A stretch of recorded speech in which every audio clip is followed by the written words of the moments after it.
Fifth वाला question, इसका तो बेटा फिगर भी नहीं है, बहुत ही गरीब क्वेश्चन है, बहुत ही गरीब। दया आ गई इसको देख के यार। कोई बात नहीं है, तुम लोग हो तो बेटा गरीब क्वेश्चन को सॉल्व करने के लिए। क्वेश्चन को सॉल्व करते हैं इसको अपन। क्या लिखा है इस क्वेश्चन में? S and T are points on sides PR and QR of triangle PQR। कोई ट्राइंगल है बेटा PQR, पहले ट्राइंगल बना लेते हैं PQR। मान लो कि मेरे पास कोई एक ट्राइंगल है PQR। S and T are points on PR and QR, मतलब बेटा S जो पॉइंट है वो कहां पर होगा? PR पर। PR S पॉइंट यहां मान लो, और T पॉइंट कहां पर है? T पॉइंट यहां पर मान लो। हमें ये बोला गया है कि एंगल P इक्वल है, एंगल P की जो वैल्यू है, ये वाला जो एंगल है एंगल P, वो हमें इक्वल दिया गया था। एंगल P किसके इक्वल है? एंगल RTS के। RTS मतलब इस वाले के इक्वल है, ये वाला एंगल हमारा इधर इक्वल दिया गया, ठीक है ना? समझ में आ गई वाली चीज? जो मैंने दो येलो येलो करके तुम्हें बताए हैं, इन ये दोनों एंगल हमें क्वेश्चन में इक्वल दिए गए हैं। सेकंड पार्ट में क्या प्रूफ करना है? एक ही part, sorry, triangle RPQ similar to triangle RPQ RPQ, बड़ा वाला ट्राइंगल छोटे वाले ट्राइंगल के RTS के सिमिलर प्रूफ करना है। समझ में आ गया? प्रूफ करने के लिए क्या प्रूफ करना है? बड़ा वाला ट्राइंगल छोटे वाले ट्राइंगल के सिमिलर होगा, ये हमें प्रूफ करना है, ठीक है? तो देखो इसको प्रूफ करना हम स्टार्ट करते हैं। पहले हम गिवन लिखेंगे हमेशा की तरह। तो पहले हमने गिवन लिखा कि angle P is equals to angle RTS in triangle PQR। PQR triangle के अंदर ये हमें दिया गया था। टू प्रूव हमें इसमें यह प्रूफ करना है कि triangle RPQ similar to triangle RTS, similar to triangle RTS, ये हमें प्रूफ करना है। अब हम इसको प्रूफ करना स्टार्ट करते हैं। जरा चेक करो इन दोनों ट्राइंगल को, ध्यान से पढ़ो। फिगर में देखने का मन करे तो फिगर में भी देख सकते हो। चेक करो इन दोनों ट्राइंगल में कुछ अल्फाबेट कॉमन है। अब चेक करो फिगर में, क्या R एंगल दोनों ट्राइंगल में कॉमन है? एंगल कॉमन समझ में आ गया ना? एंगल कॉमन कैसा? मैंने बोला एंगल R आप कॉमन बता रहे हो, तो मतलब R बीच में आएगा। तो पहले मैंने लिखा in triangle RPQ and triangle RTS। दोनों ट्राइंगल में देखो बेटा, अगर R बीच में जाएगा तो angle PRQ is equals to angle TRS, common angle. मैंने अभी लिख दिया, मैं तुम्हें बता दूं बेटा, मैंने लिखा है, मुझे खुद नहीं पता ये वाकई में कॉमन है या नहीं है। हम इसको फिगर में वेरीफाई करेंगे। ऐसे तुम लोगों को आदत डालनी है, ऐसे तुम लोगों को भी आदत डालनी है। PRQ मेरा मतलब इस वाले एंगल से था। सेकंड पढ़ो क्या लिखा है? TRS मेरा मतलब इस वाले एंगल से था। वो कॉमन है, कॉमन है कि नहीं है? कॉमन हो गया। एक चीज हमें मिल गई। दूसरी चीज एक और देखो बेटा, इन दोनों ही ट्राइंगल में RPQ मतलब बड़े वाले ट्राइंगल में जो P एंगल था, एंगल P, वो छोटे वाले ट्राइंगल के RTS के। क्यों? दोनों ट्राइंगल कैसे हो गए? अबे दोनों ट्राइंगल कैसे हो गए? कौन सा सिमिलरिटी रूल है? Bye angle angle similarity. अबे सिंपल था कि नहीं था? बोलो। अब समझ में आ गया क्वेश्चन? थोड़ा अच्छा फील हुआ? सिमिलरिटी रूल थोड़े पल्ले और अच्छे से पढ़ना स्टार्ट हुए कि नहीं हुए? सिंपल सा फॉर्मूला यार मैथ्स का, जितना करोगे उतना अच्छे से सीखते जाओगे। अब तुम लोगों को थोड़ा सा और कॉन्फिडेंस बिल्डअप होने का एक सिंपल सा कारण है कि तुमने नंबर ऑफ क्वेश्चन कर लिए हैं। जब मैं तुम लोगों को सिमिलरिटी रूल समझा रहा था तब तुम लोगों के चेहरे थोड़े से अलग थे, अभी थोड़े से अलग हैं। मतलब खुश तो तुम अभी भी नहीं हो यार, पहले से बेटर है। तो मतलब अभी और भी क्वेश्चन करने पड़ेंगे, तब शायद बहुत अच्छा लगेगा। क्वेश्चन नंबर 6 में ये लिखा हुआ है बेटा इसमें कि आपके पास triangle ABE, triangle ABE congruence है। किसके कॉन्ग्रुएंस है? ट्राइंगल ACD के। अरे है कि नहीं है? है ना? तो हम यहाँ लिखेंगे यार, ये गिवन टू प्रूफ लिख लिख के दिमाग खराब हो जाता है। गिवन ट्राइंगल ABE हमारा कॉन्ग्रुएंस है ट्राइंगल ACD के। टू प्रूफ क्या करना है इसमें हमें? Triangle ADE similar to triangle ABC, triangle ADE similar to triangle ABC। Proof करना स्टार्ट करते हैं। तो मैंने बोला बेटा यहाँ पर, मैंने तुम लोगों से बोला कि बेटा सीन्स, क्योंकि मेरे पास ये दोनों ट्राइंगल कॉन्ग्रुएंस हैं, triangle A B E congruence to triangle A C D, क्योंकि ये दोनों कॉन्ग्रुएंस है, जिस वजह से आप लोगों ने सिंपलिसिटी तो बढ़ाई होगा यार। तो मैं ये ए बी ई और ए सी डी फिगर में दिख तो रहे हैं अच्छे से। अगर triangle A B E triangle A C D के कॉन्ग्रुएंस है तो बेटा A D is equals to, therefore A D is equals to A E होगा कि नहीं होगा, बाय कौन सा सिटी, मुझे लगा तुम बोलोगे सर बीपी सिटी। ये कौन सी इक्वेशन हो गई, फर्स्ट इक्वेशन। उसके बाद वैसे ही A B is equal to A C होगा कि नहीं होगा, अरे हाँ या ना, रीजन क्या आएगा इसका, सेम बाय सिंपलिसिटी। इन दोनों इक्वेशन को डिवाइड कर दें, फर्स्ट इक्वेशन और सेकंड इक्वेशन को डिवाइड कर दें, तो by dividing first and second equation, तो LHS से LHS डिवाइड करोगे, A D upon A B is equal to A E upon A C. कोई मैंने थर्ड इक्वेशन डाल के छोड़ दिया, इसको ही मैंने कौन सी इक्वेशन डाल के छोड़ दिया, थर्ड इक्वेशन डाल के छोड़ दिया, ठीक है।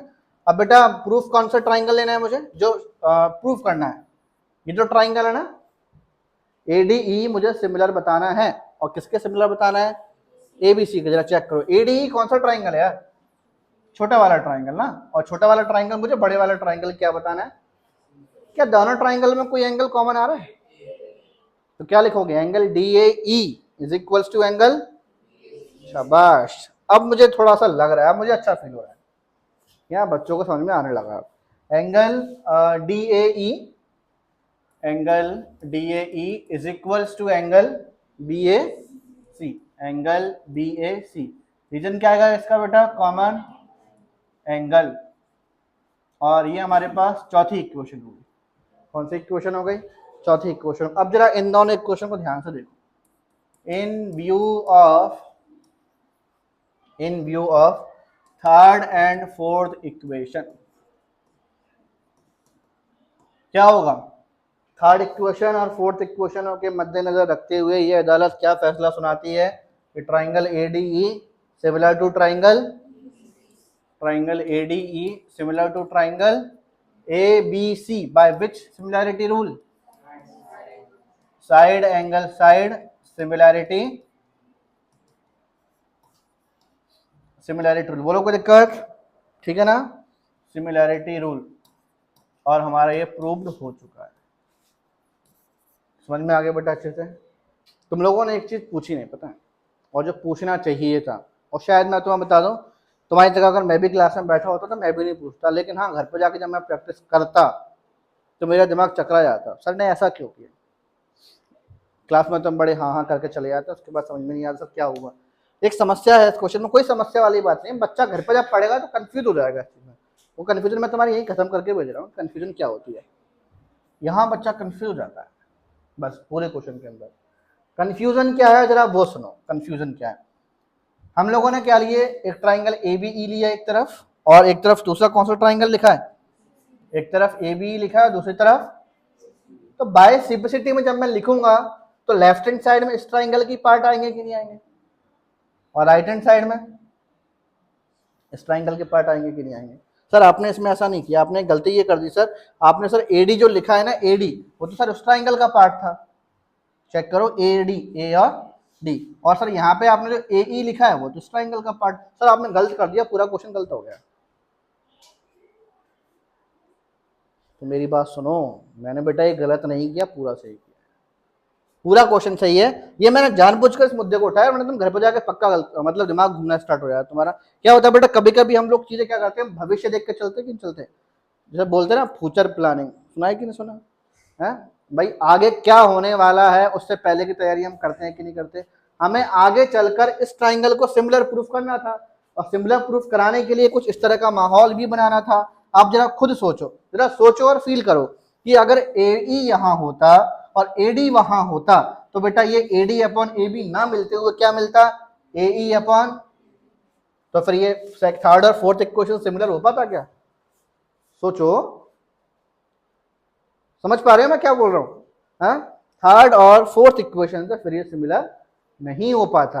तो हमने यहाँ पे जो किया गलत नहीं लिखा भाई, इक्वल की चीज है। इक्वल का मतलब क्या होता है, एक जैसे। आप इसको चाहे यहाँ लिखो चाहे उसको वहां लिखो। यहाँ मैं यहाँ थोड़ा मतलब ही बन गया, मैंने अपने जरूरत के हिसाब से बस इसकी जगह को चेंज किया था, और वो तुम कर सकते हो, उसमें कोई गलती नहीं होती।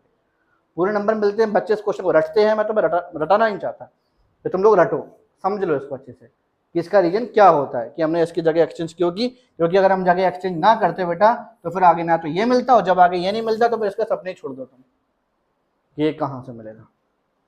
अब समझ में आ गया होगा, अब सारी चीज़ें क्लियर हो गई तुम्हारी। अब इसके बाद इसमें 0.01% भी एरर नहीं है। कुछ मेरी राइटिंग मिस्टेक भले ही हो गई हो, मैंने डी को कहीं बी गलती से लिख दिया हो तो लिख दिया हो, भगवान नहीं हो, गलतियां हो सकती हैं। ठीक है बेटा, आगे वाले क्वेश्चन पे चलें। आगे वाले क्वेश्चन पे चलें। आशा कुछ पूछना तो नहीं है इस क्वेश्चन में, confirm. Question number 7, question number 7 को रीड करो, क्या लिखा हुआ है क्वेश्चन नंबर 7। बहुत झट से आराम से रीड करो, एक बहुत अच्छा क्वेश्चन है। अब मैं एक्सप्लेन करता हूँ क्वेश्चन नंबर 7 में। इन फिगर 6.38, फिगर सभी को दिख रहा होगा, ये वाला फिगर 6.38 फिगर है। इसमें AD एंड CE परपेंडिकुलर है, ये दिखाई दे रहा है ना, AD परपेंडिकुलर और CE परपेंडिकुलर है। बाकी क्वेश्चन में कुछ नहीं लिखा, ये 4 पार्ट प्रूफ करने हैं। बच्चा सोचता है सर मर गए अब हम बर्बाद हो गए। क्यों सोचता है बच्चा, जरा ये भी सुन लो।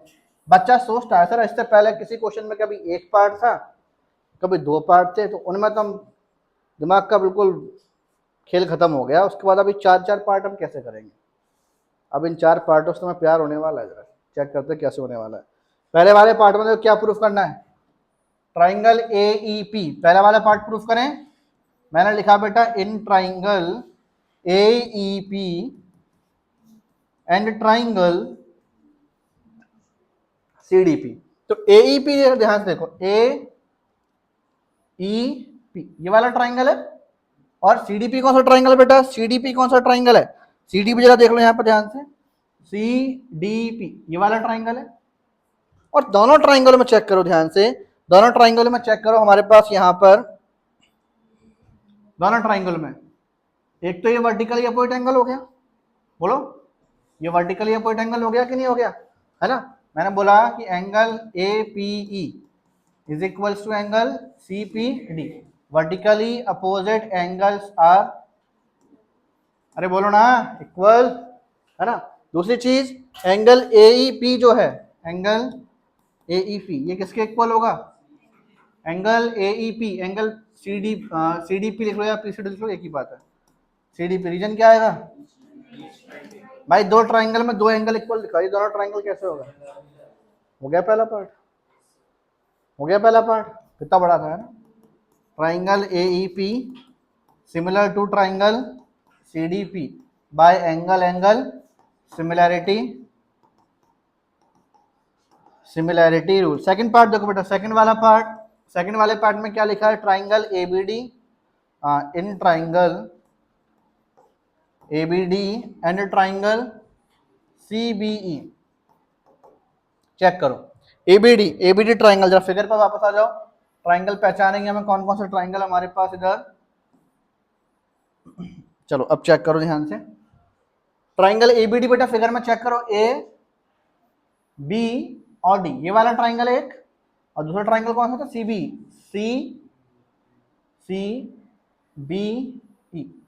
तो हो गया प्रूफ, एक एंगल कॉमन है, एक 90 हो गया, एक एंगल कॉमन हो गया और एक एंगल 90 हो गया। हो गया सेकंड पार्ट खत्म, सेकंड पार्ट खत्म हो गया। आपने बेटा फर्स्ट पार्ट से लेके सिक्स्थ पार्ट तक के सारे क्वेश्चन अच्छे समझे हैं, तो सेकंड वाला पार्ट तुम्हारा हो चुका होगा। थर्ड वाले पार्ट पर आ जाओ, इसको मैं लिखता हूँ DIY, do it yourself. Third वाले पार्ट पर आ जाओ, थर्ड वाले पार्ट में क्या लिखा है, triangle in triangle AEP and triangle, check करो बेटा AEP फिगर में जरा चेक करो, पहले इसको हटाते हैं, पहले इसको हटाते हैं हम यहाँ पर। अब जरा चेक करेंगे AEP बेटा कौन सा ट्राइंगल है, ये वाला ट्राइंगल है AEP। अब दूसरा वाला ट्राइंगल भी देख लो, दूसरा वाला ट्राइंगल भी देख लो हमारे पास, ADP ADB हो गया, ये भी एक कॉमन हो गया। कॉमन कौन सा एंगल है, ये गलत बोल रहे हो, गलत बोल रहे हो, ए कॉमन नहीं है, कॉमन है एंगल EAP और BAD, क्योंकि ए का जो पार्टीशन है ए बेटा इधर भी तो यूज हो रहा है, ट्राइंगल के बाहर भी तो यूज हो रहा है, आपको पूरा नाम बोलना पड़ेगा, अकेला ए नहीं बोलोगे, पूरा नाम बोलोगे। समझ में आ गया? कंफर्म आ रहा है कि नहीं आ रहा है? मैं तो पूरा करा दूंगा, मुझे कोई दिक्कत नहीं, 6 क्वेश्चन कराया तो इसको कराने में क्या दिक्कत है? कर पाओगे कि नहीं कर पाओगे? कंफर्म कर लोगे। फोर्थ वाले पार्ट पर आ जाओ बेटा, फोर्थ वाला part, do it yourself, fourth वाला पार्ट अब तक तो हो जाएगा, उसमें भी सेम चीज यही है, एक कॉमन एक 90 ही होगा इसमें भी। ठीक है, सी कॉमन हो गया, नाम से समझ में आ गया, एक एंगल 90 डिग्री का हो जाएगा। ठीक है, कितना खतरनाक क्वेश्चन, 4 पार्ट थे इस क्वेश्चन में, बच्चों को लगा 4 बरस लग जाएंगे उसको करने में, 4 मिनट में चारों पार्ट खत्म हो गए। सिंपल क्वेश्चन था कि नहीं था? कंफर्म समझ में आ गया? अब छापना स्टार्ट करो इसको। ठीक है।